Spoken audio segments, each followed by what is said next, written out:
सिया सुबह सुबह सबका ब्रेकफास्ट लंच की तैयारी कर रही थी।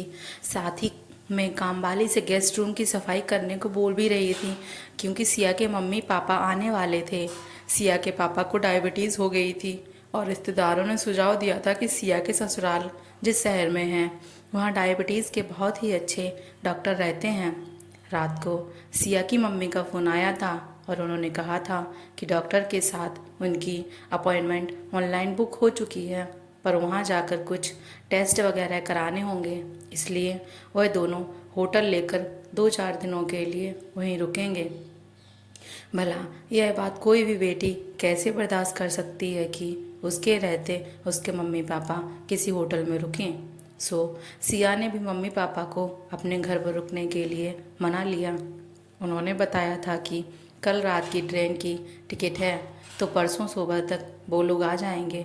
इसलिए सिया सुबह सुबह काम वाली को बोलकर कमरे की सफाई करवा रही थी, क्योंकि उसके पापा को सिर्फ हरी साग सब्जियां खानी थीं।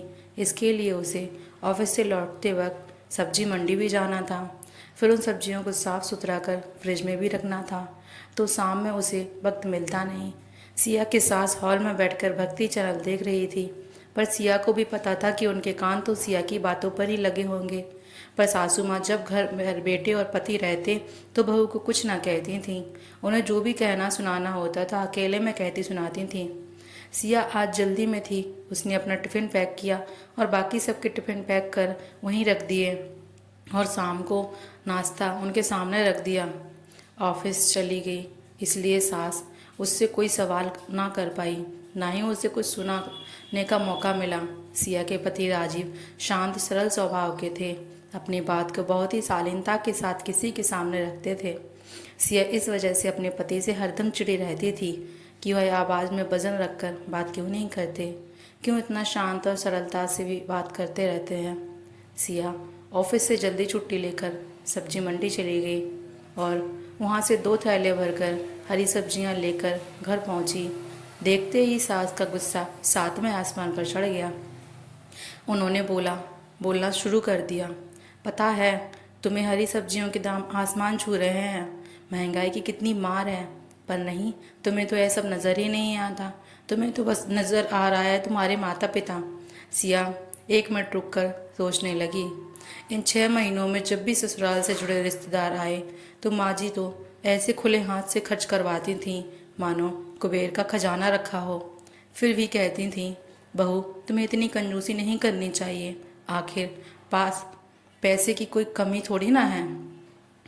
आज पहली बार सिया के माता पिता आ रहे हैं तो सिर्फ हरी सब्जियों को देखकर ही उन्हें महंगाई और मेहनत दोनों की याद आ रही थी। सासू माँ इतना सुनाकर भी चुप कहाँ रहने वाली थी। उन्होंने कहना शुरू किया, यह घर तुम अपने साथ दहेज में लेकर नहीं आई हो, यह घर मेरे पति की कमाई से बना है, इसलिए इस घर में वही होगा जो मैं चाहूँगी। लेकिन आज ऊपर वाले ने कुछ और ही सोच रखा था। उनकी सारी बातें घर में घुसते ही उनके बेटे ने सुन ली थी। शांत स्वभाव वाले राजीव ने बड़ी ही सरलता से कहा, माँ यह घर सिया दहेज में नहीं लाई, तो इस घर की जिम्मेदारियाँ भी वह दहेज में नहीं लेकर आई है।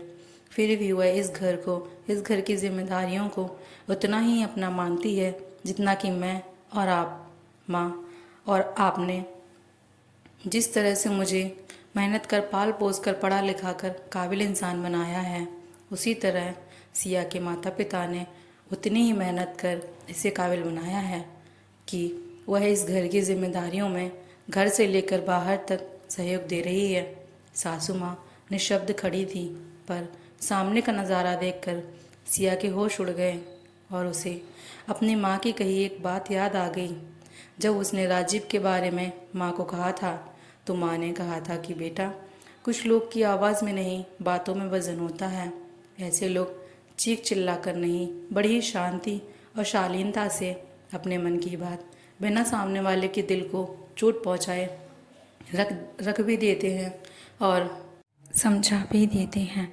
सिया ने मन ही मन में कहा, वाह पतिदेव, तुम तो चाह गए।